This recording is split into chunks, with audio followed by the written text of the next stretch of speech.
Governor Brian Sandoval has signed a bill that would make it easier for immigrants with temporary legal status to get a Nevada teaching license. The Republican governor signed AB 27. The measure affects immigrants, including those who have work permits through the Deferred Action for Childhood Arrivals program, also known as DACA recipients or Dreamers. Existing law allowed the state superintendent to give a teaching license to someone who is not a citizen but has a work permit if there's a teacher shortage for a subject the person can teach. A new law allows those immigrants to get a teaching license if a district has a teacher shortage of any kind.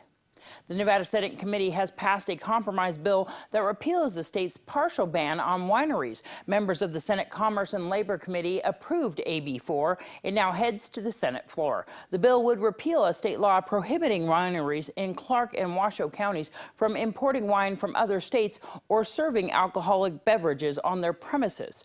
A local winery opposed the bill, saying that changing the law too quickly could harm the state's 4 existing wineries just as they're gaining strength. The amended bill aims to ensure a significant portion of wine at newcomer wineries is made from Nevada-grown fruit.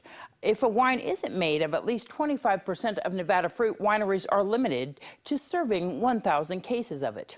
Lawmakers have voted down a bill allowing for ride-hauling companies such as Uber in Nevada that was projected to raise up to $100 million over the next 2 years. Senators voted 13-7 against AB 175, which would create regulations for so-called transportation network companies that allow people to hail a ride using a smartphone. It would also impose a 3% tax increase on the total fare for rides through a cab company or ride-hauling company. A Nevada legislative committee has passed a widely supported bill allowing for free background checks on gun sales after amending it to eliminate Clark County's handgun registration requirement.